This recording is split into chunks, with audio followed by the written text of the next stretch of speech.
찬양대 찬양 감사드립니다. 자, 먼저 같이 기도하시겠습니다.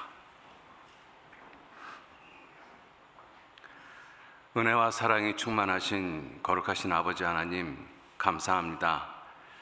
하나님의 귀한 능력과 은혜와 사랑으로 저희들 구원해 주시고, 또 지금 이 시간까지 주님의 거룩하신 은혜와 주님의 몸된 교회 가운데 거할 수 있도록 도와주심에 진심으로 감사를 드립니다. 주님께서 우리에게 베풀어 주신 그 은혜와 사랑이 얼마나 큰 것인지 하루하루 지나가는 삶 속에서 더 깊이 깨달아 알 수 있도록 지혜를 허락해 주시고, 세상 헛된 것들, 의미 없는 것들, 지나가는 것들 가운데 우리의 마음과 생각 빼앗기지 아니하도록 더욱 붙잡아 주시고 일깨워 주시길 원합니다. 어두워져가는 세상에서 구원받은 우리 그리스도인들이 참으로 소금과 빛의 역할을 온전히 할 수 있도록 늘 이끌어 주시고 인도해 주옵소서. 우리의 삶을 통해서 항상 주님의 영광이 더욱 나타나는 그러한 삶을 살 수 있도록 도와주시고, 하나님을 더욱 가까이 하고 하나님과 친밀한 관계를 갖는, 참으로 하나님을 아버지라 부를 수 있는 그러한 삶을 살아갈 수 있도록 우리 모두 이끌어 주시고 도와주시기를 간절히 의지하고 부탁드립니다. 오늘도 귀한 은혜 가운데 구원받은 우리 형제 자매님들 한자리에 불러 모으셔서 귀한 은혜의 시간 나눌 수 있도록 도와주심에 진심으로 감사를 드립니다. 이 시간 우리들이 깨달아야 할 말씀들 우리 마음에 기록해 주시고, 또 그 말씀이 우리의 생각을 변화시키고 우리의 삶을 변화시키면서 하나님의 영광이 나타날 수 있도록 이끌어 주시고 인도해 주옵소서. 우리 대전교회 모든 형제 자매님들, 전도인들과 성령의 하나 되게 하신 것 힘써 지키면서 이 지역에 이뤄진 많은 영혼들에게 주님의 복음을 힘있게 증거하실 수 있도록 더욱 성령께서 도와주시고 인도해 주시길 간절히 의지하고 부탁드립니다. 이 한 시간 온전히 주 성령님께만 의지합니다. 함께 하시고 도와주옵소서. 감사드리면서 예수님 이름으로 기도 올렸습니다. 아멘. 우리 마가복음 14장 찾겠습니다.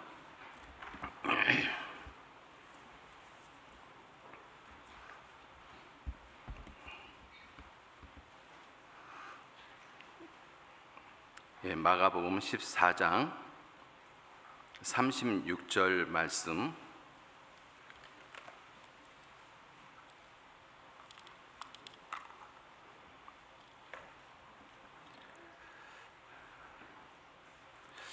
예, 36절, 14장 36절 말씀 찾으셨으면 같이 읽겠습니다. 가라사대 아버지여, 아버지께는 모든 것이 가능하오니 이 잔을 내게서 옮기시옵소서. 그러나 나의 원대로 마옵시고 아버지의 원대로 하옵소서 하시고. 다시 한번 인사 올리겠습니다. 그동안 편안하셨습니까? 명절 잘 보내셨어요? 오늘은 이 마가복음 14장 36절 말씀에서 이 예수님께서 십자가를 앞에 두고 겟세마네 동산에서 아버지 하나님께 기도하는 내용입니다. 우리들이 익히 잘 알고 있는 그러한 내용입니다.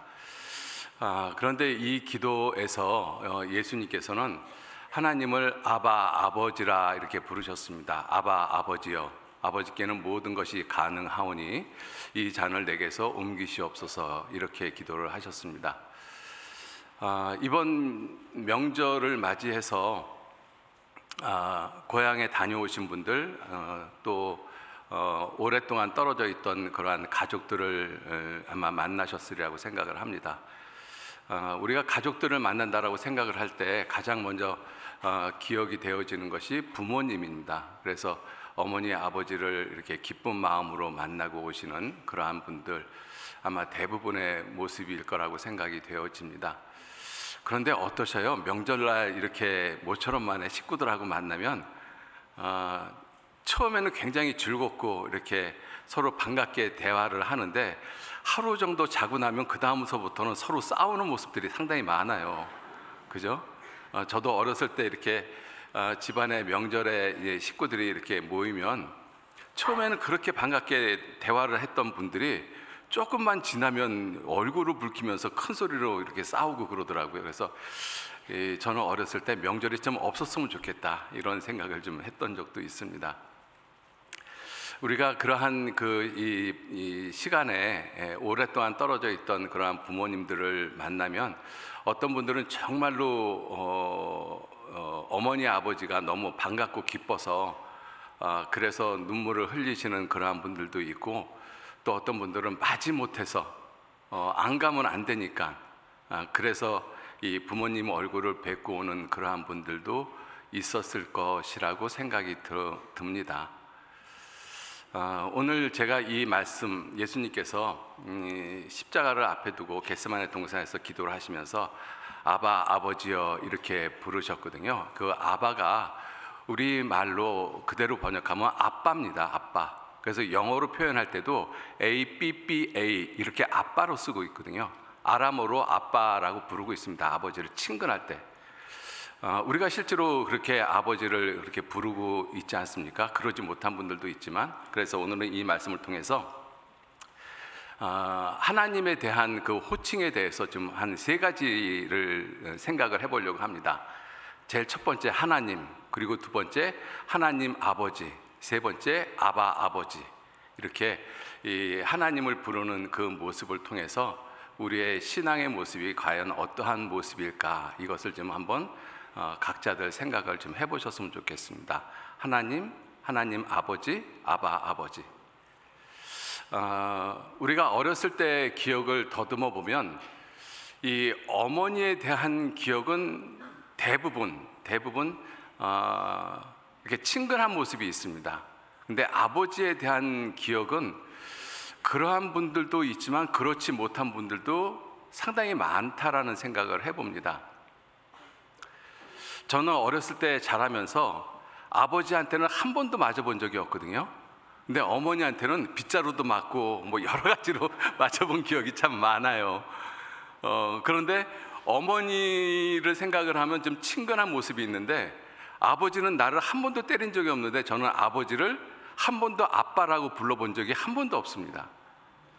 아마 저뿐만 아니라 제 나이 또래에 계신 분들은 그 당시에 아버지를 아빠라고 부르는 사람들은 그리 많지 않았을 것이라고 생각이 들어요. 요즘은 이제 뭐 거의 대부분 아버지라고 안 부르고 아빠라고 부르잖아요. 제 아들 녀석도 지금 나이가 35인데 저한테 아빠 그러거든요. 근데 상담을 하다가 보면서 제가 그런 걸 느꼈습니다. 나이가 60이 좀 넘으신, 지금은 할머니라고 해야 되나 아주머니라고 해야 되나 모르겠어요. 아직 외모로는 꽤 젊은 그러한 모습입니다. 근데 손주 손녀가 있다라고 하셔요. 근데 할머니시잖아요. 근데 그분이 자기 어렸을 때 이야기를 하면서 아버지에 대해서 이야기를 하는데 계속 우리 아빠는 이렇게 표현을 하더라고요. 그래서 그렇게 표현하는 모습을 보면서 야, 저분은 어렸을 때 아빠하고 관계가 참 친밀했나 보다, 이런 것을 어렴풋이 느낄 수가 있었습니다. 그런데 어떤 청년하고 이렇게 상담을 하는 가운데서 그 청년이 나이가 꽤 있는데 결혼을 자기는 안 하는 비혼주의라고 이야기를 하더라고요. 그래서 왜 그러냐 그랬더니 어렸을 때 아빠의 모습이 너무 싫어서, 그래서 혹시 그러한 사람이 내 남편이 되면 어떡할까, 그러한 두려움 때문에 쉽게 결혼을 결정하지 못하고 있다, 이러한 이야기를 하더라고요. 그래서 이 아버지에 대한 생각을 이렇게 해보면 어떤 분들은 아버지를 정말 친근하게 생각이 들어서 아빠 이렇게 하면서 아빠 품으로 달려가는 그러한 모습이 있는가 하면, 아빠가 오는 것이 두려워서 오늘은 좀 아빠가 안 들어왔으면 좋겠다, 아빠를 피하고자 하는, 아버지를 피하고자 하는 그러한 마음, 그러한 모습이 아마 우리 사회에서는 훨씬 더 많지 않을까 하는 생각이 듭니다. 자, 그러한 생각을 해보면서 우연히 이 존 몰비라는 이 심리학자, 1907년에서 1990년까지 살았던 영국의 심리학자인데, 심리학에 큰 획을 그었던 사람이라고 이렇게 심리학계에서는 평가를 하고 있습니다. 존 볼비라는 사람의 이름은 몰라도 애착 형성이라는 그러한 단어는 참 많이 들어봤을 거예요. 지금 이제 특히 아이를 키우는 그 어머니들은 아이들한테 애착 형성을 잘 해야 된다라는 그러한 이야기를 아마 많이들 합니다. 그 애착 형성에 대한 이론을 최초로 폈던 사람이 존 볼비라는 사람이거든요. 그 사람이 이야기하기를 이 아이는 자기의 생존과 안전을 위해서 주 양육자, 즉 보호자, 즉 부모를 가리키고 있죠. 그 주 양육자하고 정서적인 유대 관계를 항상 끊임없이 갖기를 원하는 욕구를 가지고 태어난다, 이렇게 이야기를 했어요. 그래서 이 애착이라는 것이 단어 그대로 이야기를 하면 달라붙는다는 뜻이거든요. 그래서 어린 아이들을 보면 엄마 아빠한테 그냥 무조건 달라들잖아요. 그러한 애착이 경험 또는 학습, 그렇게 해서 얻어지는 것이 아니라 경험되어지기 전의 지식이라고 이야기를 하고 있습니다. 그것이 본능적인 욕구라고 이야기를 하고 있어요. 사람에게는 그 본능적인 욕구가 있거든요. 그래서 어린 아이들을 보면 아이들이 자기 장난감 가지고 재밌게 놀잖아요. 그러면서 문득문득 엄마를 갖다가 바라봅니다. 자기 주변에 엄마가 있는지 없는지. 그리고 엄마가 있으면 또 엄마 상관 안 하고 막 재밌게 놀아요. 그러다 딱 돌아보다가 엄마가 없으면 그때부터 장난감이고 이 주변에 있는 것들 다 던지고 엄마 찾으면서 웁니다. 그것이 이제 애착 형성이라는 그런 부분들이거든요. 그래서 어린 아이 때 그 애착 형성이 어떻게 되어지느냐에 따라서 성인이 되어서도 그 사람이 자기가 어떠한 존재인지, 정말 존귀한 존재인지, 아니면 나는 쓸모없는 존재인지, 그리고 세상은 살만한 가치가 있는지, 세상은 살만한 가치가 없는지, 이러한 가치관을 형성하는데 아주 결정적이고 중요한 역할을 한다라고 합니다. 근데 이 이론을 갖다가 이렇게 조금 공부를 해보면 전적으로 동감이 되어지는 부분이 상당히 많아요. 그래서 우리가 하나님에 대한 부분에 대해서도 우리가 그러한 애착 관계를 어떻게 형성을 하고 있는가, 이러한 것을 예수님이 마지막 십자가를 앞에 두고 기도하시면서, 예수님은 하나님을 아바, 아버지, 우리말로 표현하면 아빠, 아버지 이렇게 부르셨거든요. 조금 좀 어색하게 들릴 수 있지만 예수님은 분명 그렇게 부르셨습니다. 자, 그러한 모습이 어떠한 모습인지 우리가 좀 한번 생각을 해봤으면 좋겠어요. 우리 사람은 하나님하고 애착 관계가 완전히 깨어진 상태로 우리 모두는 태어났습니다. 하나님은 사람을 처음 사람 아담을 하나님은 어떻게 만드셨는가 하면 짐승 비슷하게 만든 것이 아니고 하나님이 자기 형상 자기 모양대로 사람을 창조하셨습니다. 하나님의 영광을 위해서 창조했다라는 그러한 분명한 목적을 갖고 있는 것이 사람인 것입니다. 그런데 그러한 사람이 선악과 시험에서 실패함으로 말미암아 하나님과의 애착 관계가 완전히 깨어져 버렸어요. 선악과 시험에서 실패하면서 하나님은 아담을 에덴 동산에서 쫓아내 버렸습니다. 하나님하고 사랑의 관계가 깨어져 버린 것이죠. 자, 그렇게 하나님의 은혜의 동산 에덴 동산에서 쫓겨난 그 아담과 하와가 자식을 낳았는데 그 가인이 아벨을 갖다가 죽여버렸습니다.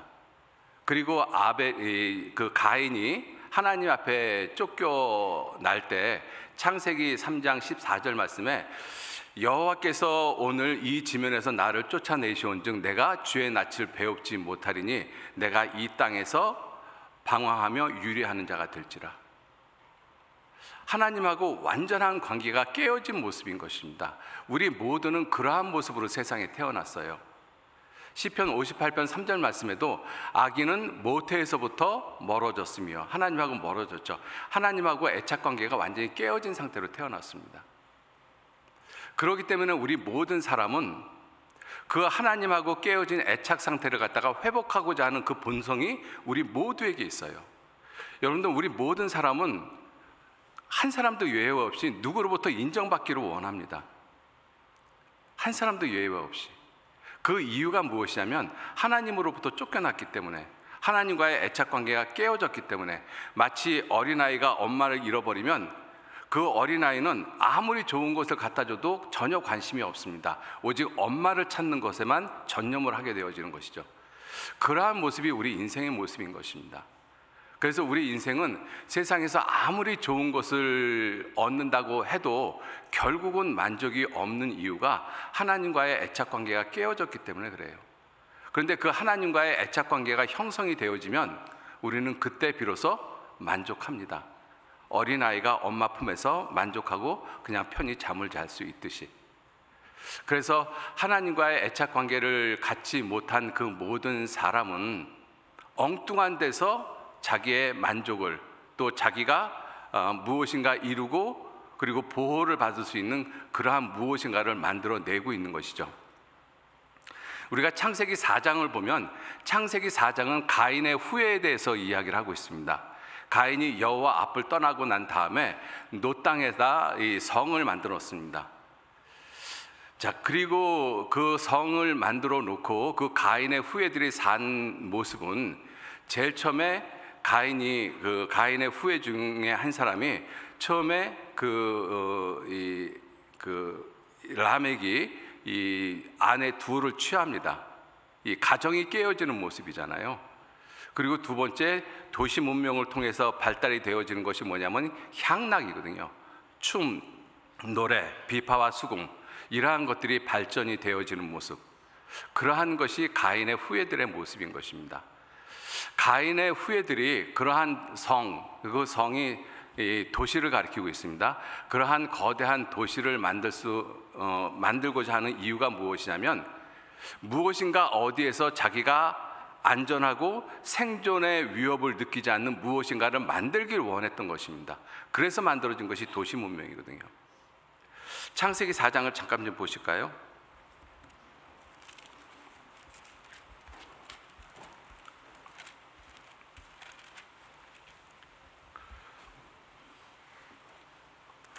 창세기 4장 16절 말씀 보시면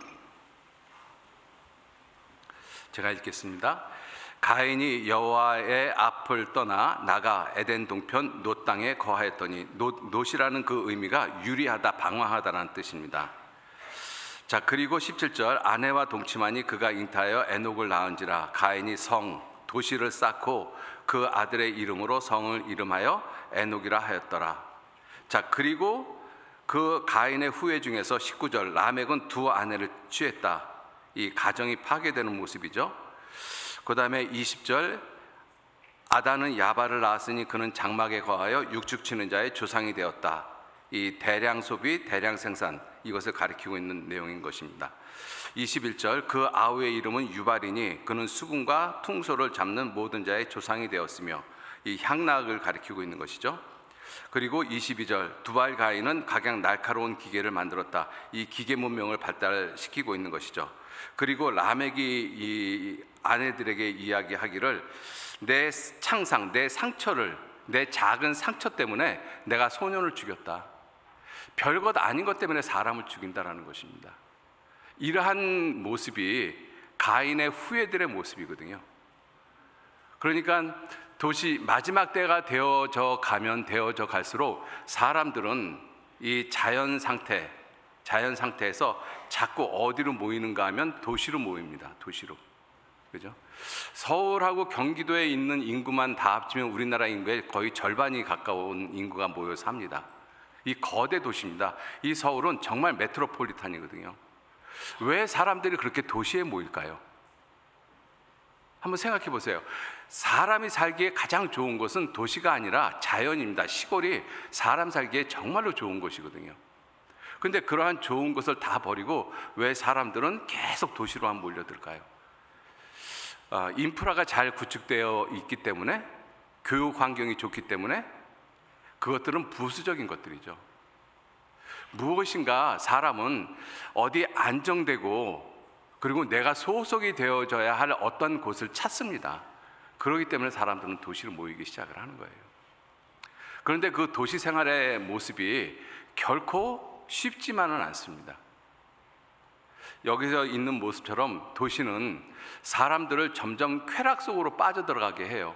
왜? 그 쾌락 속에서 자신이 하나님으로부터 유리되어지고 방황하는 삶을 살고 있다는 것을 잊어버리게 하기 위해서입니다.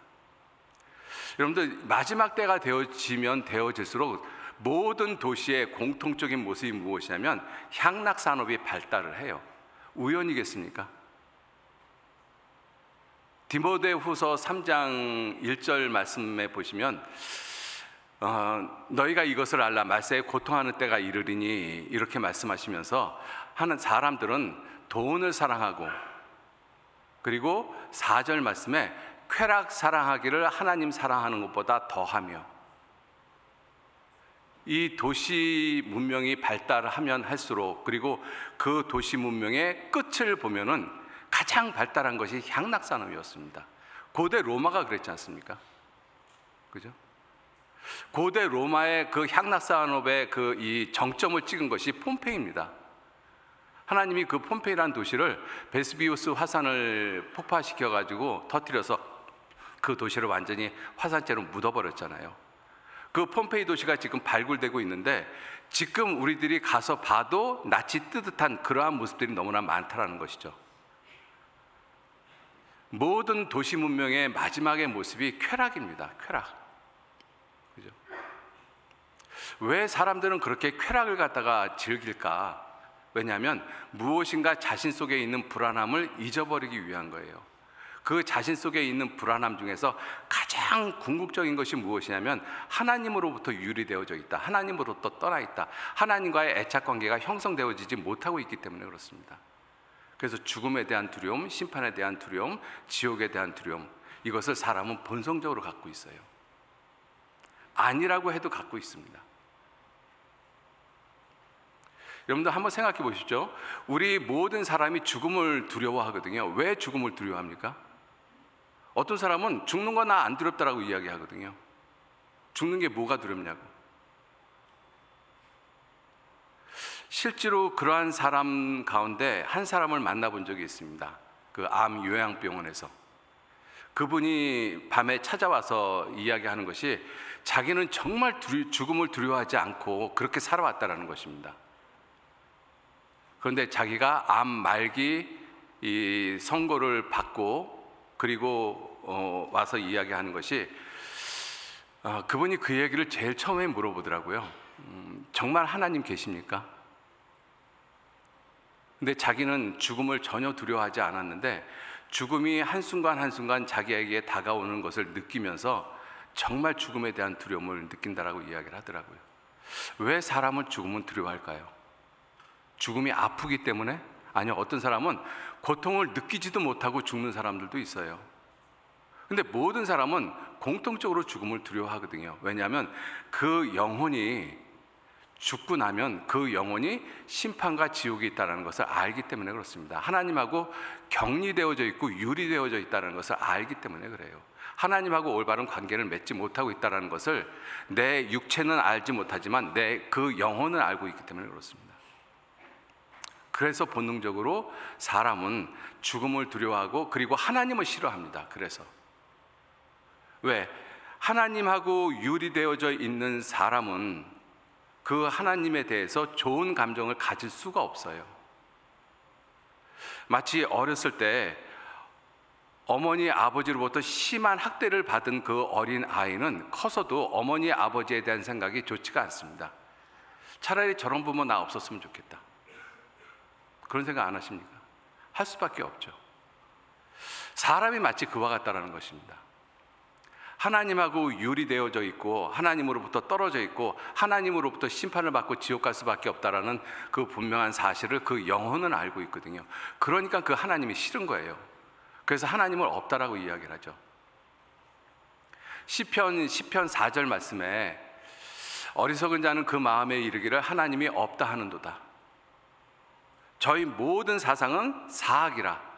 하나님에 대한 그 모든 사상이 다 악한 것입니다. 하나님이 없다, 원숭이가 사람 됐다, 죽으면 그만이다, 천국과 지옥은 없다, 이 모든 것들이 다 하나님을 대적하는 사상들이지 않습니까? 왜 인간은 그와 같은 사상들을 만들어냈을까? 하나님하고 멀어졌기 때문에 그래요.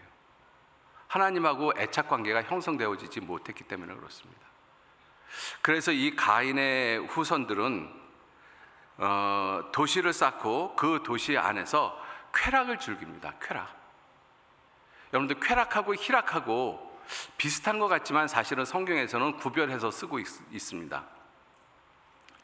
이 쾌락은 말초적이고 육체적이고 일시적이고, 그리고 끝이 결국은 파멸을 갖게 하는 것이 쾌락의 모습이거든요. 그래서 야고보서 4장 3절 말씀에 너희가 구하여도 얻지 못하면 정욕으로 쓰려고 잘못 구함이라. 정욕으로 쓰려고, 그게 쾌락이거든요. 정욕이. 마귀는 우리에게 그 쾌락을 줍니다. 일시적인 쾌락을 주는 것이죠. 그래서 사람은 그 일시적인 쾌락을 쫓아가면서 살아가고 있어요. 그 끝이 결국은 파멸인 것입니다. 여러분들 한번 생각해 보셔요. 사람이 육체적인 쾌락을 느끼는 그 쾌락 중에서 가장 큰 쾌락이 성적인 욕구, 성적인 쾌락인 것입니다. 그런데 정상적인 사람은 부부 관계에서 하나님이 큰 기쁨을 주셨거든요. 그 기쁨 가운데서 하나님은 또 생명을 갖다가 잉태케 하시고, 그래서 성은 본래 쾌락의 도구가 아니라 생육하고 번성하기 위한 도구가 성이라는 것입니다.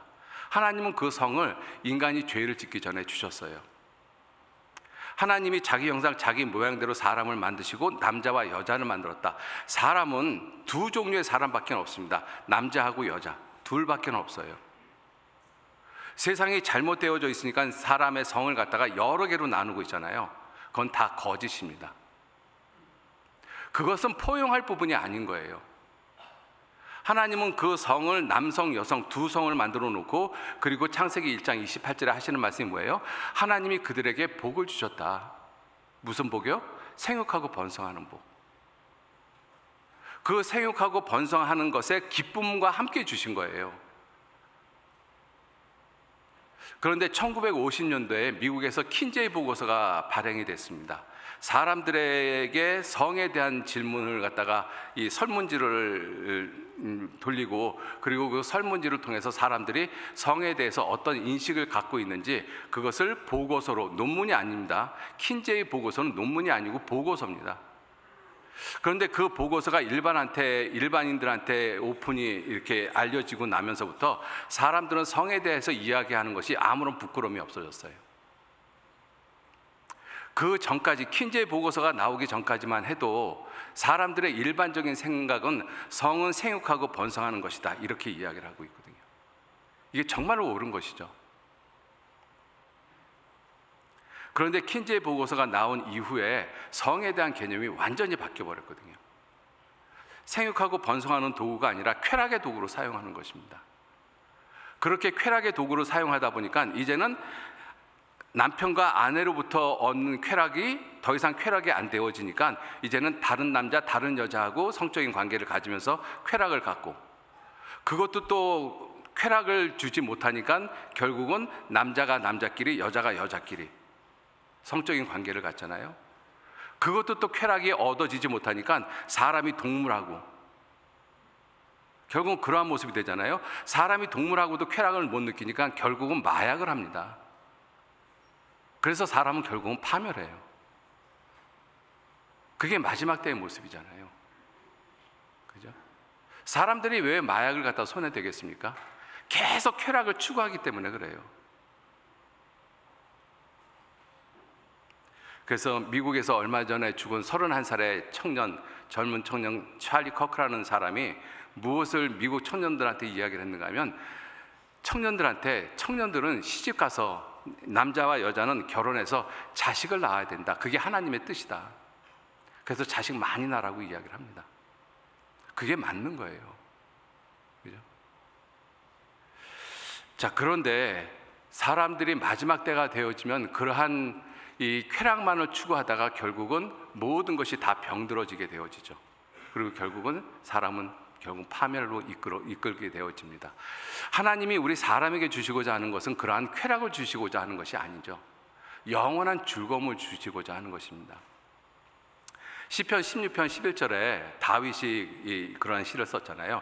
주께서 생명의 길로 내게 보이시리니 주의 앞에는 기쁨이 충만하고 주의 우편에는 영원한 즐거움이 있나이다. 하나님은 그 영원한 즐거움을 주시려고 하는 거예요. 순간적인 즐거움, 순간적인 쾌락을 주려고 하는 것이 아니라 영원한 즐거움을 주시고자 하는 것이 하나님의 진정한 목적인 것입니다. 그 영원한 즐거움을 언제 얻는가 하면 어린아이가, 엄마를 잃어버린 어린아이가 엄마를 만났을 때 그때 정말로 즐거움이 있는 거예요. 완전한 안전함이 있는 것입니다. 그래서 구원이라는 것이 그토록 중요한 것이죠.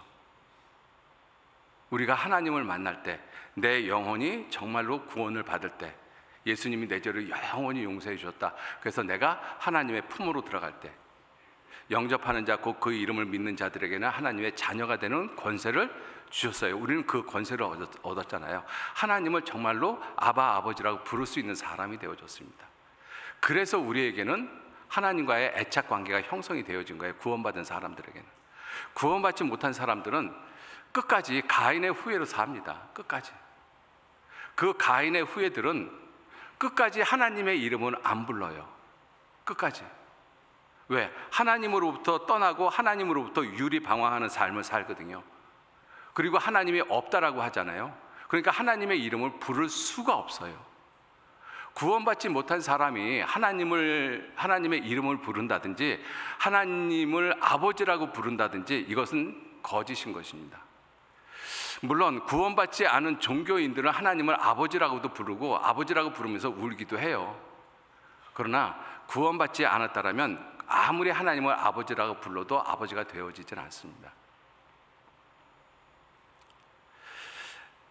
성경은 우리에게 말씀하시기를 하나님의 이름을 부르지 못한 사람들이 반드시 하나님의 이름을 불러야 된다라고 우리에게 교훈하고 있어요.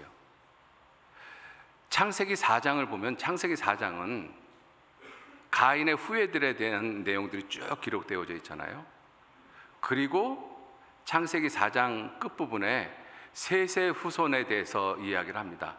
하나님이 가인이 죽인 아벨 대신에 셋을 주셨다. 그리고 셋이 그 아들을 낳았다. 그 아들의 이름을 에노스라 불렀다. 그리고 4장 26절에 그때 사람이 에노스를 낳았을 때 사람이 그때 비로소 하나님의 이름을 불렀더라. 이렇게 기록하고 있습니다. 무엇을 의미하고 있을까요?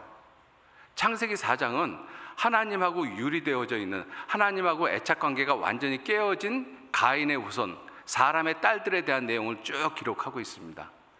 그 사람들이 하나님하고 어떠한 관계를 맺어야 할 것인가 하는 것을 놀랍게도 에노스라는 사람을 통해서 우리에게 교훈하고 계십니다.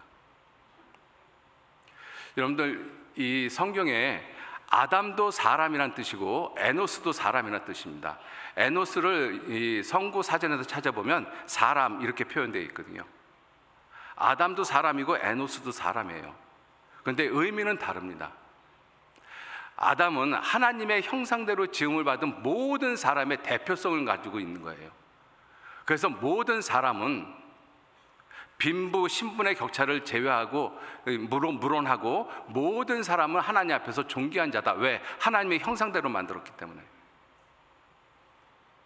짐승의 형상이 아니라 하나님의 형상대로 만들어진 것이 사람입니다. 그 사람을 하나님은 아담이라 일컬었더라. 이렇게 말씀하고 계시거든요. 에노스는 무슨 뜻이냐면 사람인데 어떠한 사람이냐면 병들어 죽을 수밖에 없는 사람이라는 의미를 가지고 있어요. 연약한 인간, 병들어 죽을 수밖에 없는 인간, 반드시 보호자가 있고 인도자가 있어야 되는 인간, 그것을 가리키고 있습니다. 창세기 4장의 이 가인의 후예는 하나님을 떠나고 하나님이 없는 상태에서 온갖 종류의 쾌락을 만들어냈어요. 거기서 하나님을 부르진 않았습니다.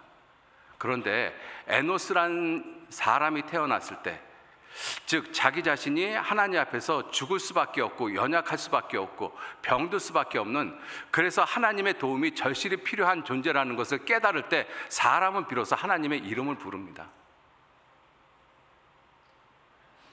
내가 약하다라고 생각하지 않고는 하나님의 이름을 안 부르죠. 여러분들 한번 가만히 한번 생각해 보세요. 하나님을 믿지 않는 사람들이 하나님에 대해서 하는 표현들이나 행동은 굉장히 오만불손하고 건방지고 방자합니다. 하나님을 믿으려면 차라리 내 손을 믿으라고 이야기하는 사람들도 있고, 실제로 상담을 하다가 하나님을 욕하는 사람도 봤어요. 자, 그러한 모습에서는 하나님의 이름을 절대로 못 부르죠. 근데 그랬던 사람이 정말 자기가 병들고 죽을 수밖에 없고 죽음이 한 발짝 한 발짝 코앞에 다가오는 자신의 모습을 보면 그때서야 비로소 내가 이렇게 죽는구나. 내 인생의 의미가 무엇이었을까?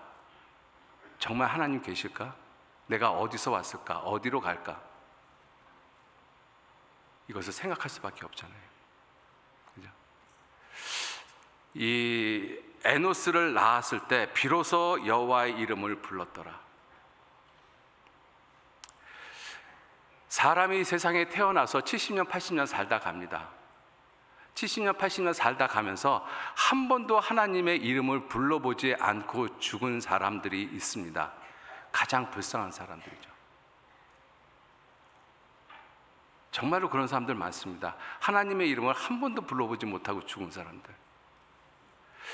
내 삶, 내 70년, 80년의 삶 가운데서 반드시 불러야 될 이름이 하나님이란 이름이거든요.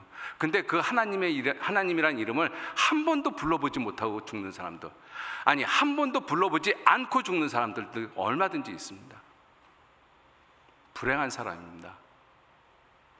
성경의 표현을 빌리면 저는 차라리 나지 아니하였으면 제게 좋을 뻔했느니라. 여러분들, 우리 모든 사람들은 하나님을 알지 못하는 상태로 이 세상에 태어났어요. 하나님과 멀어진 모습으로 세상에 태어났습니다. 하나님과 애착의 관계가 완전히 깨어진 모습으로 이 세상에 태어났어요. 우리 모두는 가인의 후예들이거든요. 사람의 딸들입니다. 그러한 모습으로 세상에 태어났잖아요. 그 사람들이 하나님의 이름을 언제 부르느냐? 내가 병들어 죽을 수밖에 없는 연약한 인간, 흙으로 돌아갈 수밖에 없는 연약한 존재라는 것을 깨달을 때, 그때 비로소 하나님을 불러요. 그때 비로소. 자, 마가복음 다시, 오늘 본문 말씀 다시 보시겠습니다. 마가복음 14장.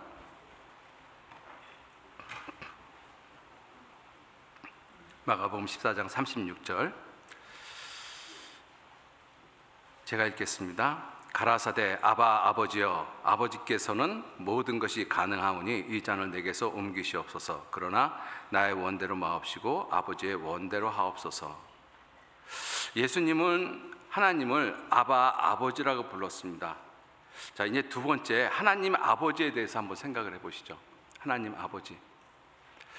우리가 성경을 읽다가 보면 성경이 크게 두 부분으로 나눠지지 않습니까? 구약하고 신약하고. 근데 구약 성경을 읽어보면 구약 성경에서는 하나님을 아버지라고 직접적으로 부른 표현이 없어요.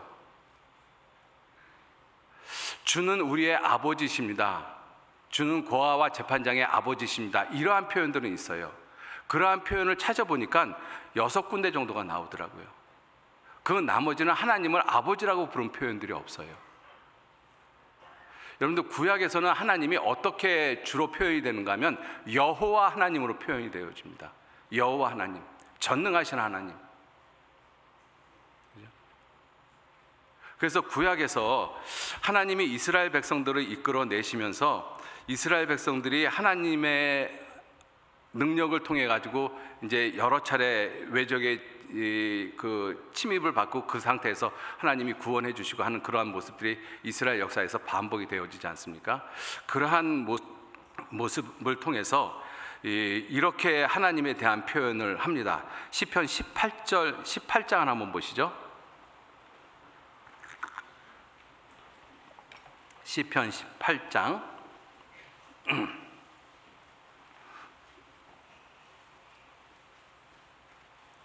시편 18장 1절 2절 말씀 같이 읽겠습니다.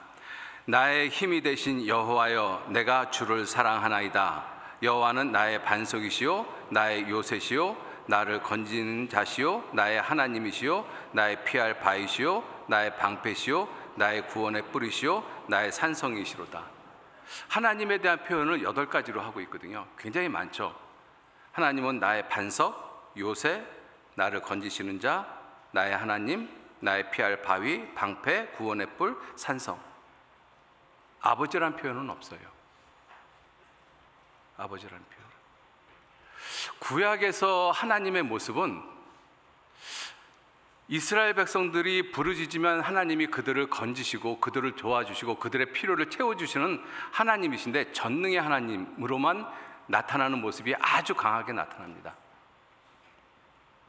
그래서 이스라엘 백성들이 하나님이 시내산에 강림을 하셨잖아요.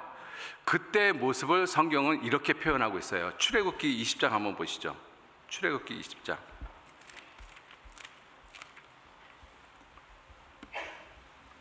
하나님께서 모세에게 이 십계명을 주시면서 출애굽기 20장 1절 말씀서부터 이렇게 쭉 십계명을 갖다가 주십니다. 17절 말씀까지.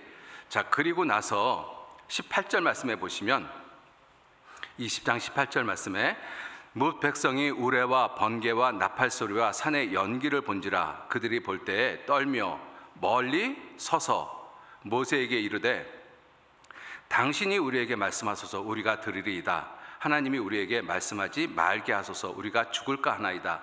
모세가 백성에게 이르되 두려워 말라. 하나님이 강림하시면 너희를 시험하고 너희로 경외하여 범죄치 않게 하려 하심이니라. 백성은 멀리 섰고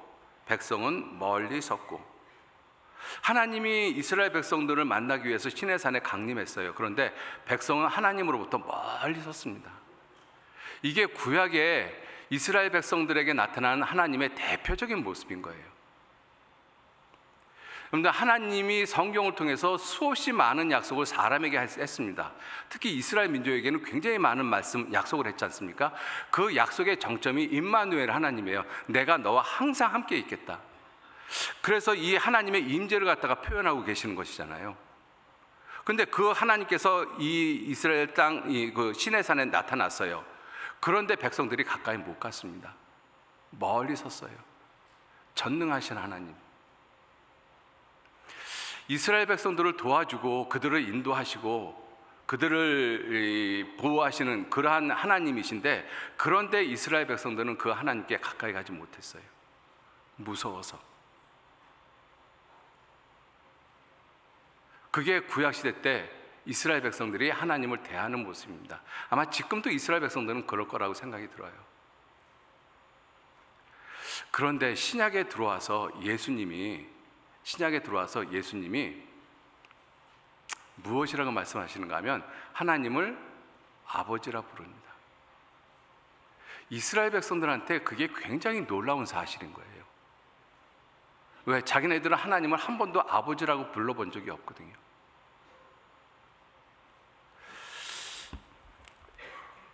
이사야서 63장 한번 보시죠. 이사야서 63장.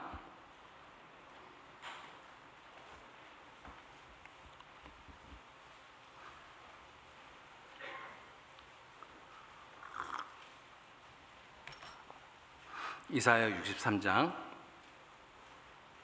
16절 말씀, 1044페이지입니다. 구약성경 1044페이지 이사야서 63장 16절 제가 읽겠습니다.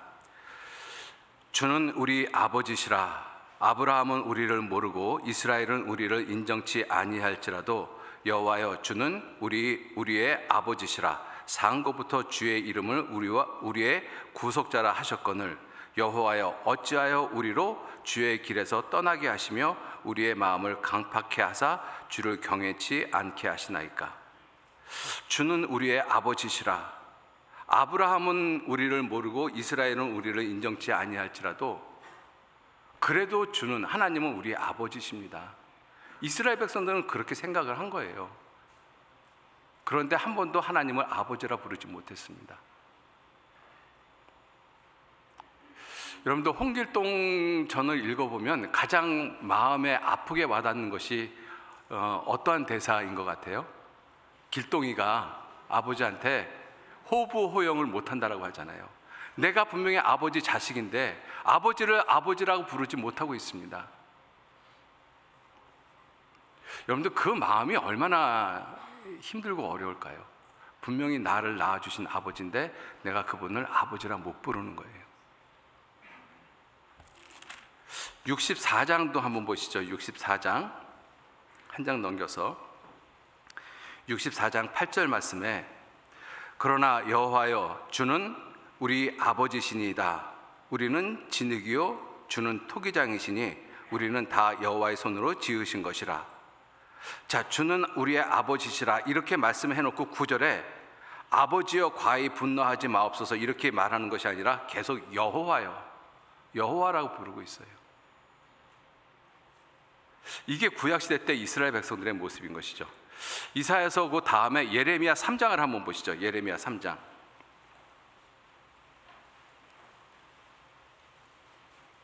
예레미야 3장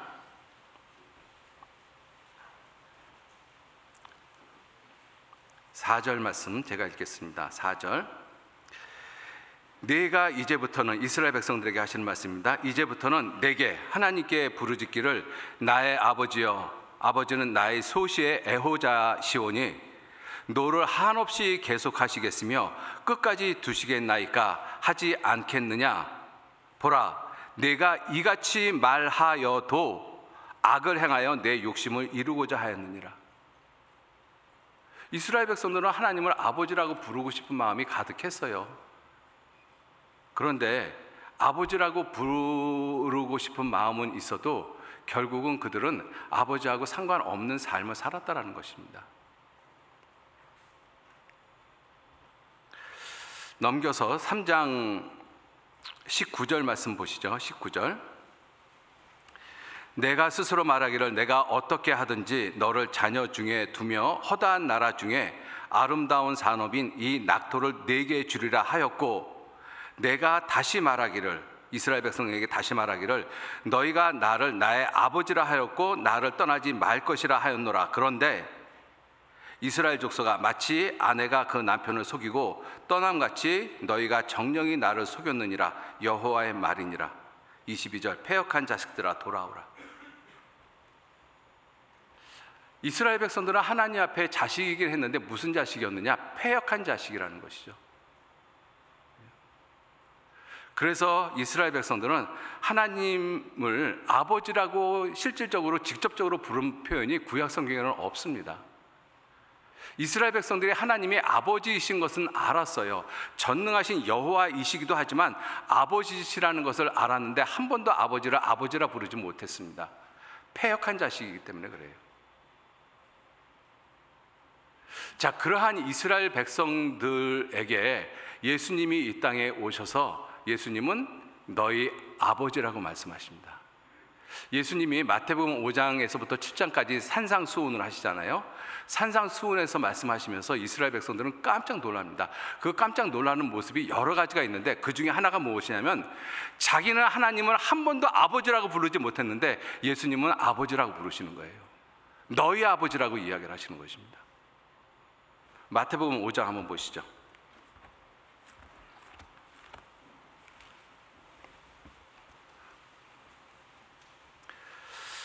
마태복음 5장 1절로 12절까지 그 복에 대해서, 팔복에 대해서 말씀을 하시면서, 자, 그리고 5장 16절 말씀해 보시면 16절에 이같이 너희 빛을 사람 앞에 비추게 하여 저희로 너희의 착한 행실을 보고 하늘에 계신 너희 아버지께 영광을 돌리게 하라.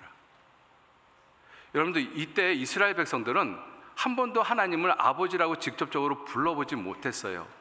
그런데 하나님은 이스라엘 백성들에게 하늘에 계신 그 하나님이 너희 아버지다. 산상수훈은 계속 그것을 말씀을 하고 있습니다. 5장 45절 말씀 보시면 원수를 사랑하라고 말씀하시면서 45절에 이같이 한즉 하늘에 계신 너희 아버지의 아들이 되리니, 48절 그러므로 하늘에 계신 너희 아버지의 온전하신 같이 너희도 온전하라. 이게 우리는 아무렇지 않게 아버지를 하나님이라고 부르는 것이 너무 당연하지만 이때 당시 이스라엘 백성들의 모습을 생각을 해보면 한 번도 하나님을 아버지라고 불러본 적이 없는데 예수님은 하늘에 계신 그 하나님, 너희가 두려워하는 그 하나님이 너희 아버지라고 말씀하고 계시는 거예요. 여러분들, 이러한 말을 들었을 때 이스라엘 백성들이 얼마나 놀랐겠습니까? 그죠? 마치 길동이가 아버지가 이제 길동이한테 이제부터는 네가 나를 애비라고 불러라, 이렇게 이야기하는 거하고 똑같은 거잖아요. 그죠? 기쁘고 놀랐고. 여러분들, 신약 성경을 읽다가 보면 신약 성경에 마태복음서부터 요한계시록까지 27권의 책이잖아요. 27권의 성경책 가운데서 하나님을 아버지라고 부르지 않는 곳이 딱 한 군데 나옵니다. 요한 3서 한 군데만 하나님을 아버지라고 부르는 표현이 없어요. 나머지 모든 성경책에는 하나님을 다 아버지라고 부릅니다. 특히 요한복음은 더욱더 놀라워요.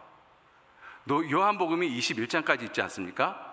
요한복음 21장 가운데서 요한복음 7장, 9장, 그 다음에 18장, 21장, 이 4장을 제외하고 모든 장에서 예수님은 하나님을 아버지라고 부릅니다. 요한복음에서 하나님을 아버지라고 부르는 표현이 성경을 통해서 찾아보니까 117회 나오더라고요. 117회. 예수님이 거의 대부분 하나님을 아버지라고 부르신 거예요. 여러분들, 요한복음 17장은 예수님의 놀라운 기도이시지 않습니까? 그죠? 예수님의 기도가 26절로 이루어져 있거든요. 그 중에 3절, 그 다음에 15, 16, 그 다음에 19, 20절, 22절 6절의 말씀만 빼놓고는 예수님이 매 절마다 하나님 아버지라고 부르셔요. 정말로 놀라운 것입니다. 예수님은 하나님을 아버지라고 부르십니다. 예수님이 하나님을 아버지라고 부르지 않았던 때가 한 번 있어요. 예수님이 십자가를 지시고 십자가에서 못 박힌 상태에서 하나님께 부르짖습니다. 아버지, 아버지, 어찌하여 나를 버리셨습니까? 이렇게 부르지 않았어요. 하나님, 하나님, 어찌하여 나를 버리셨나이까? 엘리, 엘리, 라마 사박다니. 나의 하나님, 나의 하나님, 어찌하여 나를 버리셨습니까? 예수님은 그때 하나님을 아버지라고 부르지 않으셨어요. 모든 사람의 죄를 심판하시는 공의의 하나님의 이름을 불렀던 것입니다. 그 때를 제외하고 모든 때에 예수님은 하나님을 아버지라고 부르셔요. 마가복음 14장 36절 말씀에 아바 아버지요, 아바 아버지요. 십자가를 앞에 놓고 겟세마네 동산에서 이마에 흐르는 땀방울이 핏방울이 되어지면서 예수님이 기도하실 때 아바 아버지요, 아버지께는 모든 것이 가능합니다. 그러니까 이 잔을 내게서 옮겨 주십시오. 그러나 내 원대로 마옵시고 아버지의 원대로 되기를 원하나이다. 그때 예수님은 하나님을 아버지를 아빠라고 불렀어요. 정말 놀라운 것입니다. 예수님이 마지막 십자가에 달려 돌아가실 때 마지막으로 십자가에서 마지막으로 하신 말씀이 있어요. 누가복음 23장 36절 말씀에 아버지여, 내 영혼을 아버지 손에 부탁하나이다. 마지막에 예수님이 불렀던 이름 아버지입니다. 아버지. 왜 예수님이 그렇게 했을까? 예수님은 하나님이신데. 여러분, 예수님은 전능하신 하나님, 영존하시는 아버지라 이사야서 9장 6절 말씀에 이는 한 아기가 우리에게 낳고 한 아들을 우리에게 주신 바 되었는데 그 어깨는 정사를 메었고 그 이름은 기묘자라 모사라 전능하신 하나님이시라 영존하시는 아버지시라. 예수님이 영존하시는 아버지셔요. 그런데 왜 그 예수님께서, 육체를 입고 오신 예수님께서 하나님께 기도하시면서 아버지여, 아바 아버지여, 왜 이렇게 부르셨을까요? 우리가 그래야 된다는 것입니다. 예수님이 이 땅에 오셔서 하신 모든 것들은 우리에게 본을 보이시기 위한 거예요. 그런데 제가 오래간만에 대전교회에 왔거든요. 대전교회 이렇게 왔는데 처음 온 것 같더라고요. 리모델링을 이렇게 잘 해놓으셔가지고, 그래서 2층에 올라와서 이렇게 쭉 가는데 이 앞쪽에 예수님 발 씻기는 그 그림이 있잖아요. 그게 굉장히 인상적이었었어요. 예수님이 제자들의 발을 씻겼습니다. 요한복음 13장에 보시면. 그리고 하시는 말씀이 뭐예요? 내가 너희에게 본을 보이기 위함이다. 예수님의 모든 삶은 우리에게 본을 보이기 위한 것입니다. 예수님이 마지막 순간에 왜 하나님을 굳이 아버지라고 계속 부르셨을까요? 왜 예수님은 그 모든 생애 가운데서 하나님을 계속 아버지라고 부르셨을까요? 하나님이라고 부를 수도 있잖아요. 왜? 이스라엘 백성들한테, 그 당시 이스라엘 백성들한테는 하나님, 여호와라는 이름이 훨씬 더 친근한 것입니다. 왜? 그들이 그렇게 살아왔으니까. 오히려 하나님을 아버지라고 부르는 것이 어색해요. 그 당시 이스라엘 백성들한테는. 왜? 아버지라고 불러본 적이 없기 때문에. 근데 예수님은 제자들한테, 이스라엘 백성들한테 말씀하시면서 계속 하나님을 아버지라고 부르십니다. 왜? 아버지가 되셔야 되니까. 그죠? 저는 어렸을 때부터 교회를 다녔지만 한 번도 하나님을 아버지라고 불러보지 않았습니다. 그렇게 못 부르겠는 거예요. 왜? 하나님이 내 아버지가 아니시니까. 구원받고도 한동안은 하나님을 아버지라고 못 불렀습니다. 성경을 배워가면서 정말 하나님이 내 아버지라는 사실을 깨달으면서 그때부터는 하나님을 아버지라고 부릅니다. 기도할 때 하나님이라는 단어도 쓰지만 아버지라는 호칭을 더 많이 부릅니다. 때로는 아버지 이렇게 부르고 한동안 말을 못할 때도 있어요.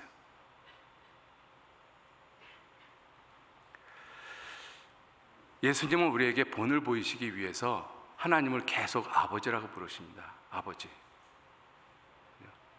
여러분들은 어떠셔요? 정말 하나님을 아버지라고 부르십니까?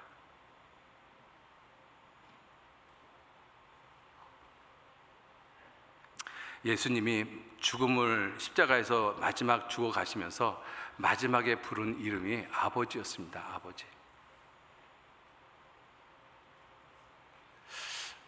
상담을 하다가 보면 어떤 분들은 이러한 부분들이 하나님을 아버지라고 부른다든가 또 하나님이 나를 사랑했다든가 이런 것이 마음에 와닿지 않는다라고 이야기하시는 분들이 종종 있으셔요.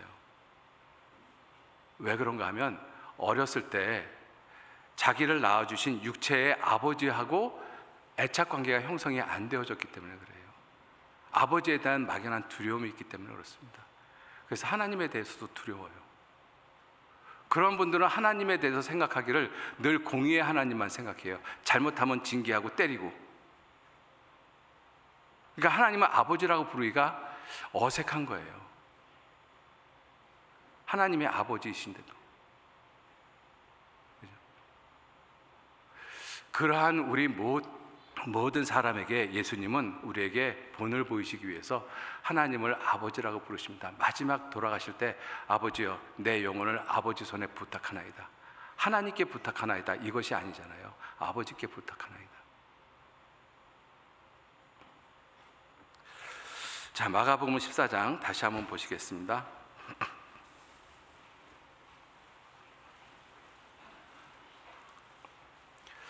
자, 마지막으로 아버지에 대해서 우리가 좀 생각을 해보시죠. 36절 가라사대 아버지여 아버지께는 모든 것이 가능하오니 이 잔을 내게서 옮기시옵소서. 그러나 나의 원대로 마옵시고 아버지 원대로 하옵소서. 아버지여. 아빠라는 그 이 호칭이 정말 친근한 그러한 호칭이잖아요. 예수님이 하나님을 아빠라고 부르신 때는 이때밖에는 없어요. 겟세마네 동산에서 십자가를 앞에 두고 이마에 흐르는 땀방울이 핏방울이 되는 그러한 간절한 기도를 할 때 예수님은 아빠라고 불러주셨습니다. 아빠. 그런데 이거 생각해 보면 참 놀라운 것입니다.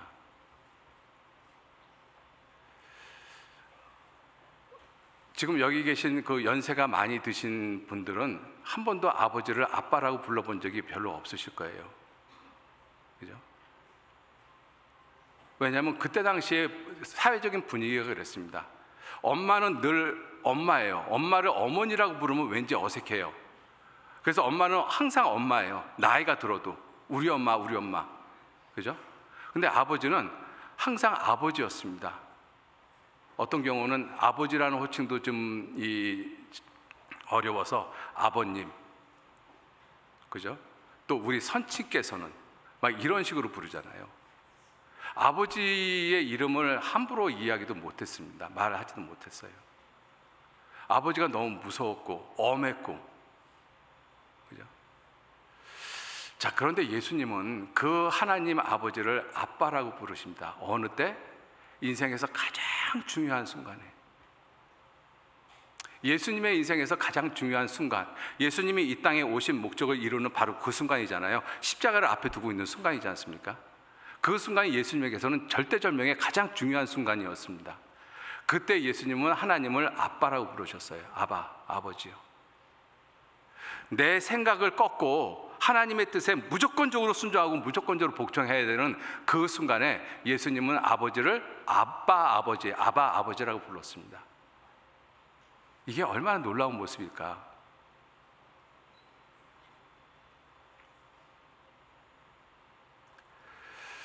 저는 아버지를 아버지라고 불러본 적이 아빠라고 불러본 적이 한 번도 없기 때문에 사실은 그 친밀함이 어떤 것인지는 제 삶 가운데서 경험해 보지 못했습니다. 왜? 아빠라고 불러본 적이 없기 때문에. 그죠? 근데 자식을 낳고 그 자식이 저한테 아빠라고 부르면서 그 아빠에 대한 그 친근감이 얼마나 큰가 하는 것을 생각을 해봤어요. 만약에 지금 제 아들이 나이가 비록 있어도 결혼을 안 했지만 나이가 있어도 저한테 아버님, 아버지 그럼 굉장히 어색할 것 같아요. 징그러울 것 같고, 그죠? 근데 이 애는 아직도 나한테 아빠라고 부르거든요. 죽을 때까지 그렇게 불러줬으면 좋겠어요. 그 아빠라는 호칭이 정말 친밀함을 나타내고 있잖아요. 그죠? 한 번도 내가 아빠라고 불러보지 못했는데 내가 낳은 자식은 나한테 아빠라고 부르고 있거든요. 우리가 하나님을 정말 아빠라고 부를 수 있을까? 아버지라고 부를 수 있을까? 그것도 내 인생에서 가장 중요한 순간에, 가장 중요한 결정을 해야 되는 순간에 아버지께서는 모든 것이 가능하오니 이 잔을 내게서 옮기시옵소서. 그러나 내 원대로, 내 뜻대로, 내 생각대로 마시고 아버지의 뜻대로 하겠습니다. 무조건 아버지의 뜻대로 하겠습니다. 아빠라고 부르면서 그 말씀을 하시는 이유가 무엇이냐면 아버지의 뜻이면 이유를 불문하고 무조건적으로 아버지의 말씀에 순종하겠습니다. 그러한 의미, 그러한 친밀감을 가지고 아빠라고 부른 거예요. 내가 아무리 하고 싶어도, 내가 아무리 좋아도 아버지가 원하지 않으면 그거 안 하겠습니다. 그러한 의미를 담고 예수님은 하나님께 아버지라고 부르셨어요. 아버지요. 정말 놀라운 모습이거든요. 내 인생에서 가장 힘들고 어렵고 가장 중요한 결정을 해야 되는 시간에 나는 정말 하나님을 어떻게 부르고 있느냐, 그거 한번 생각해 보셔야 되잖아요. 구약시대 때는 하나님을 아빠라고 감히 부르지 못했습니다. 하나님의 아버지임에도 불구하고 하나님을 아버지라고 부르지 못했어요. 여러분들, 선지자 중에 사무엘 선지자는 굉장히 위대한 사람입니다. 그 사무엘 선지자가 하나님이 부르셨을 때가 있어요. 어렸을 때. 사무엘상 3장을 한번 보시죠.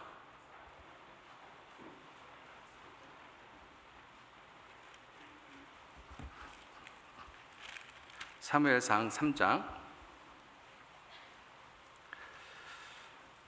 1절 말씀서부터 보시겠습니다. 사무엘상 3장 1절 말씀.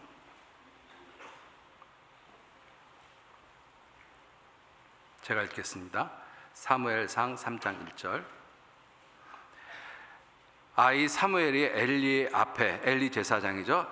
엘리의 앞에서 여호와를 섬길 때에는 여호와의 말씀이 희귀하여 이상히 하나님의 말씀이 흔히 보이지 않았고, 두 번째, 하나님의 제사장인 엘리의 눈이 점점 어두워가서 잘 보지 못했고, 그리고 세 번째, 하나님의 등불은 아직 꺼지지 아니했습니다.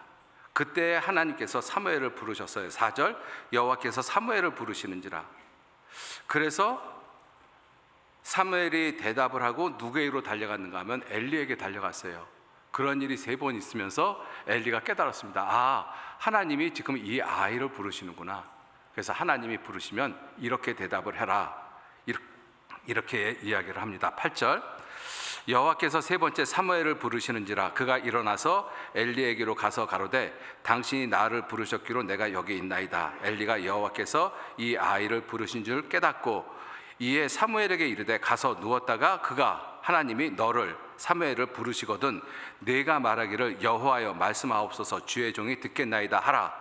이에 사무엘이 가서 자기 처소에 누우니라. 10절 같이 읽겠습니다. 여호와께서 임하여 서서 전과 같이 사무엘아 사무엘아 부르시는지라 사무엘이 가로되 말씀하옵소서 주의 종이 듣겠나이다. 하나님이 사무엘을 부르셨어요. 자, 그때 사무엘이 아빠 말씀하십시오 이렇게 얘기한 것이 아니잖아요. 말씀하옵소서 주의 종이 듣겠나이다.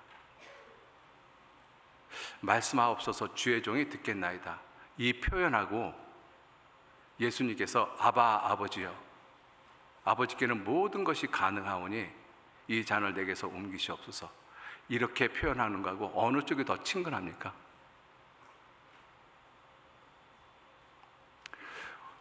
아이가 내가 정말 낳고 기르는 그 아이가 자기가 하고 싶은 것이 너무나 많은 거예요. 근데 아버지가 보기에는, 아빠가 보기에는 그것이 그 아이한테는 합당치가 않아요.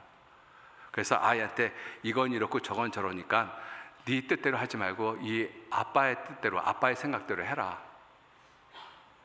자, 그랬을 때 그 아이가 자기가 하고 싶은 것을 있음에도 불구하고 아빠의 말이 절적으로 옳다라는, 아빠를 무조건적으로 신뢰하는 그 마음을 가지고 눈물을 뚝뚝 흘리면서 아빠 말대로 할게. 그것이 아빠의 뜻이면 내가 아무리 하고 싶어도 아빠 말대로 할게. 이렇게 이야기하는 거하고, 아버님 그것이 아버지의 뜻이면 아버지의 분부대로 거행하겠습니다, 이렇게 하는 거하고 어느 쪽이 더 친근해요? 그죠? 예수님께서 마지막에 아바 아버지여 이렇게 부른 것은 정말 친근한 관계, 친밀한 관계, 그것을 가리키고 있는 거예요. 여러분들, 우리는 하나님을 부르지 못한 가인의 후손들이었습니다. 하나님의 이름을 부르지 못하는 사람들이었어요. 하나님의 이름을 부를 수가 없었던 사람입니다. 우리의 삶 속에, 우리의 생각 속에 하나님이 없었습니다. 감히 하나님을 부르지 못했어요. 그러한 우리가 예수 그리스도로 말미암아 아버지께로 가는 길과 진리와 생명을 얻었잖아요. 예수님께서 하시는 말씀이 요한복음 14장 6절 말씀, 내가 곧 길이요 진리요 생명이니 나로 말미암지 않고는 하나님께로 올 자가 없느니라, 이렇게 말씀 안 하셨어요. 아버지께로 올 자가 없느니라. 예수님은 아버지께로 가는 길, 하나님을 아버지라고 부를 수 있게 만든 그분이십니다. 그래서 우리는 예수님을 믿음으로 말미암아, 우리가 착하게 살고 우리가 열심히 교회를 다니고 그래서가 아니라 예수님을 믿음으로 말미암아 우리는 하나님을 아버지라고 부르는 거예요. 예수님께서 우리에게, 이 제자들에게 기도를 가르치셨습니다. 마태복음 6장 9절에 너희는 이렇게 기도하라. 하늘에 계신 우리 하나님이요. 이게 아니잖아요. 하늘에 계신 우리 아버지요. 하나님이 내게 아버지가 될 수 있는 유일한 길은 예수 그리스도를 믿는 길밖에는 없어요. 왜? 예수님이 아버지께로 가는 길과 진리와 생명이기 때문에. 우리는 그 예수님을 통해서 하나님을 아버지라고 부릅니다. 아버지라고. 성경을 공부하면서 하나님은 우리와 관계를 맺기를 원하셔요. 그 관계가 구약 성경을 보면은 창조주 하나님과 피조물인 나, 창조주와 피조물의 관계. 이 세상이 저절로 우연이 된 것이 아니라 하나님이신 그분이, 절대자 하나님이신 분이 이 세상을 만들었구나. 나는 그분이 만든 사람이구나. 이거를 제일 먼저 깨닫잖아요. 그리고 그 다음에 깨닫는 것이 뭐예요? 역사를 주관하시고 내 인생을 주관하시는 주관자 하나님을 깨닫습니다. 하나님은 모든 것의 주인이시구나. 내 삶의 주인이 하나님이시구나. 그거 깨닫지 않습니까? 그리고 성경을 더 배워가다 보면 그 하나님 앞에서 내가 지금이라도 죽으면 지옥 갈 수밖에 없는 죄인이구나. 하나님은 심판자이시고 나는 지옥 갈 수밖에 없는 죄인이고, 이걸 깨닫잖아요. 그것이 깨달아지면서 하나님 앞에 우리는 회개하고 돌이키고 하나님께 구원받기를 간절히 원합니다. 그래서 하나님은 나에게 구원자가 되셨어요. 이렇게 하나님과 우리의 관계는 이런 식으로 발전이 되어집니다. 창조주 하나님, 주관자 하나님, 심판자 하나님, 구원자 하나님. 고린도후서 6장 17절 18절 말씀에 이러므로 너희는 저희 중에서 나와서 따로 있고 부정한 것을 만지지 말라. 내가 너희를 영접하여 나는 너희의 아버지가 되고, 하나님이 아니죠, 너희의 아버지가 되고 너희는 내게 자녀가 되리라. 궁극적으로 하나님이 우리하고 원하는 관계를 맺기 원하는 그 모습이 아버지와 아들의 관계인 것입니다. 하나님은 아버지가 되시고 우리는 그분의 자녀가 되는 아버지와 아들의 관계, 궁극적으로 하나님이 원하시는 관계가 그 관계인 것입니다. 놀랍게도 우리는 예수님을 통해서 하나님을 아버지라고 부르는 특권을 얻었어요. 정말 그 놀라운 특권인 것입니다. 이제는 하나님을 아버지라고 부르는 것이 그렇게 어색하지 않아요. 아버지라고 부르는 것이 너무나 당연한 것입니다. 너무나 당연해요. 그런데 하나님은 거기에서 더 나가서 아버지라고 부를 뿐만 아니라 아빠라고 부르기를 원하셔요. 아빠. 정말 내 인생에서 가장 중요한 선택을 할 때, 내 인생 마지막 순간에 아빠라고 부르기를 원하십니다.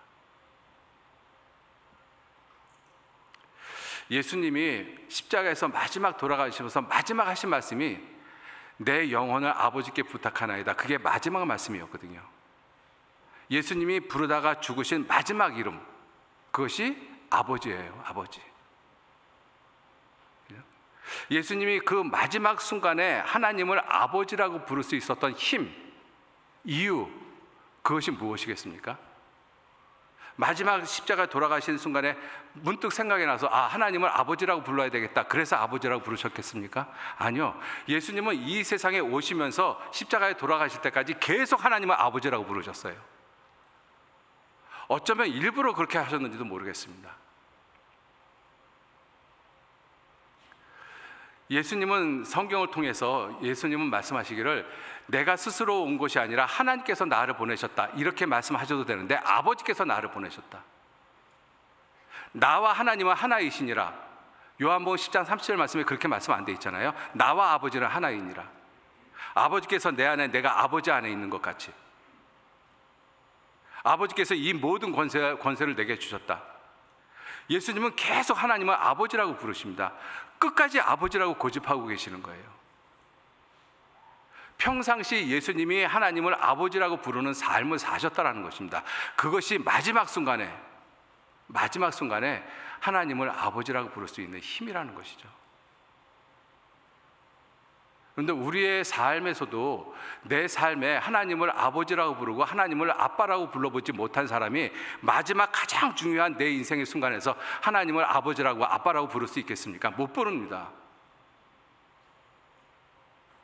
여러분들, 이 친밀함이라는 것은 위선적으로 가장할 수 있는 것이 아닌 거예요. 왜? 마지막 순간에는 드러나니까. 그죠? 마지막 순간에는 드러나요. 마지막 순간에는 그 사람의 본심이 드러나거든요.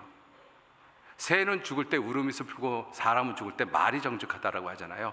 평상시에는 친밀함을 갖다가 속일 수 있어요. 친밀한 모습으로 가장할 수 있습니다. 마지막 순간은 그게 안 된다라는 것이죠.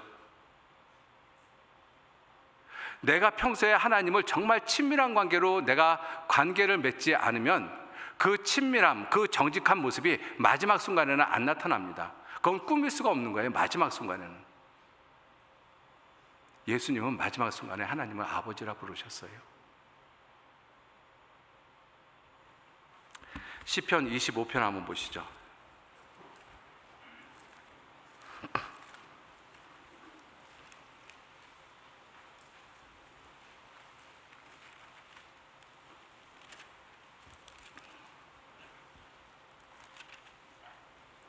시편 25편 14절 말씀, 14절 같이 읽겠습니다. 여호와의 친밀함이 경외하는 자에게 있으며 그 언약을 저희에게 보이시리로다. 여호와의 친밀함이 경외하는 자에게 있으며, 경외하는 자. 여러분들, 경외라는 것은 어느 한순간에 경외했다가 나머지는 자기 마음대로 살고, 그건 경외가 아니잖아요. 그건 하나님을 조롱하는 것입니다. 이스라엘 백성들이 예레미야 3장 14절 이하에 보면, 아까 읽은 말씀에 너희가 나를 아버지라고 부르면서, 그러면서 너희가 원하는 욕심대로 행하고 살고 있지 않느냐. 그건 경외가 아닌 것입니다. 하나님을 조롱하는 것이지. 그죠? 우리가 평상시에서도 우리가 집안에서 아버지를 정말 존경하는 그 사람은, 그 아이는 아버지의 말에 순종합니다. 그죠? 순종을 했다가 불순종했다가, 순종했다가 불순종했다, 이것이 아니라 항상 아버지의 말이 옳다라고 생각을 하고, 내 뜻이 아무리 옳다라고 생각을 해도 아버지의 생각에 내 생각을 접는 것, 그것이 온전한 모습이잖아요. 그러한 삶이 연속되어진 가운데서 마지막 순간에 하나님을 경외하는 모습, 아버지를 아바 아버지라고 부를 수 있는 모습이 나타나는 것입니다. 마지막 순간은 꾸며지지 않아요. 마지막 순간은 반드시 드러납니다. 그래서 사람들은 그렇게 얘기를 하잖아요. 그 사람의 진실된 모습은 그 사람의 죽을 때 모습을 보면 안다. 사람이 무덤에 들어갈 때 그 사람의 진정한 가치는 발견할 수 있다라고 얘기를 합니다. 왜? 그것이 그 사람이 살아온 그 모든 과정의 최종적인 결과물이 그 사람 죽을 때 모습이기 때문에 그렇습니다. 내가 평상시에 하나님을 친근하게 부르고 하나님을 경외하는 삶을 살고 그러한 모습을 살 때 내 인생에서 가장 중요한 그 순간에 나는 하나님을 아버지라고 부르고 아빠라고 부르고 하나님이 하시는 모든 일에 내 모든 생각을 꺾을 수가 있는 거예요. 그러지 않으면 그것이 불가능한 것입니다. 결국은 내 생각대로 해요. 내 뜻대로 살아왔다라면. 실제로 우리가 구원을 받고 내 생각대로 계속 살아온 사람이 정말 중요한 순간이 있거든요. 그죠? 뭐 예를 들면 뭐 직장을 구한다든가 결혼을 한다든가 뭐 죽음을 앞에 둔다든가 그러한 여러 가지 중요한 순간에 결국은 내 생각대로 해요. 하나님 뜻대로 하는 것이 아니라. 그 이유가 뭐겠어요? 내가 그렇게 살아왔기 때문에 그래요.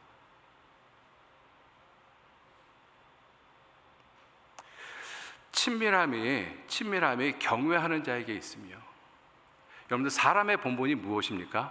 전도서 12장 13절 말씀에 일의 결국을 다 들었으니 여호와를 경외하고 그 명령을 지킬지어다. 이것이 사람의 본분이니라. 하나님을 경외하는 것이 사람의 본분이에요. 그 경외하는 것이, 하나님을 알지 못하는 사람은 하나님을 절대로 경외하지 못합니다. 하나님을 아는 사람, 하나님의 이름을 진정으로 부르는 사람, 예수 그리스도 때문에 그 사람이 하나님을 경외하는 삶을 살 때 마지막에 하나님을 아버지, 아빠, 아버지라고 부를 수 있는 것이죠. 예수님은 마지막에 아버지란 이름을 부르시고 십자가에서 돌아가셨습니다. 여러분들 혹시 이런 시 기억하십니까? 김소월 선생님의 시인데 초혼이라는 시가 있습니다. 산산이 부서진 이름이요 허공 속에 헤어진 이름이요 불러도 주인 없는 이름이요 부르다가 내가 죽을 이름이요 마음에 있는 한마디는 끝끝내 마저 하지 못하였구나. 사랑하는 그 사람이요 사랑하는 그 사람이요. 어렸을 때 제가 참 좋아하는 시 중에 하나였습니다. 그 시를 구원받고 이렇게 생각을 해보면 세상에 있는 모든 이름은 내가 부르다가 죽을 이름인 거예요. 내가 부르다가 살 수 있는 이름이 아닌 것입니다. 다 부르다가 죽을 이름이에요. 다 없어지는 것들이고 다 지나가는 것들인 것입니다. 그래서 성경은 우리에게 말씀하시기를 이 세상이나 세상에 있는 것들을 사랑치 말라. 누구든지 세상을 사랑하면 아버지 사랑이 그 속에 있지 아니하니 이는 세상에 있는 모든 것이 육신의 정욕, 안목의 정욕, 이생의 자랑, 이 모든 것은 다 지나간다. 그 모든 것들은 내가 다 부르다가 죽을 이름인 거예요. 그죠? 그러한 이름을 부르는 사람은 마지막에 그 이름을 부르다가 갑니다. 그죠? 근데 예수님은 그 마지막에 죽어가면서 마지막에 부르셨던 이름이 있어요. 아버지.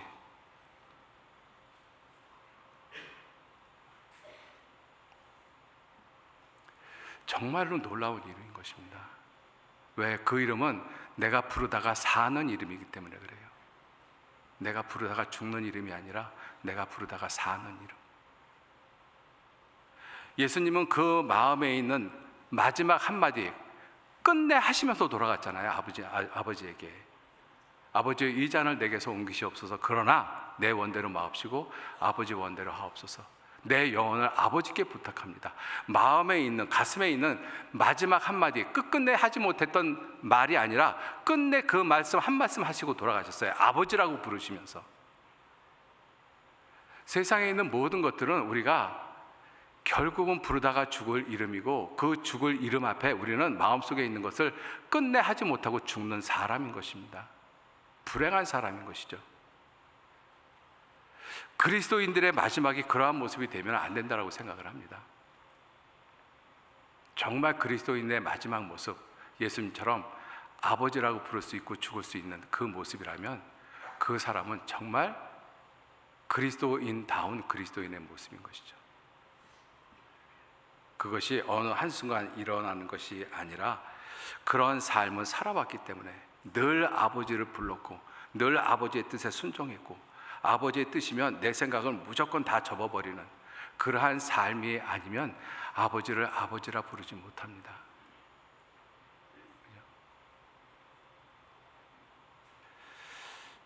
여호와의 친밀함이 경외하는 자에게 있으며 하나님을 경외하는 삶, 그것이 인간의 가장 근본적인 모습이고 그것이 사람의 본분이고 그것이 사람의 행복이라고 말씀을 하고 있어요.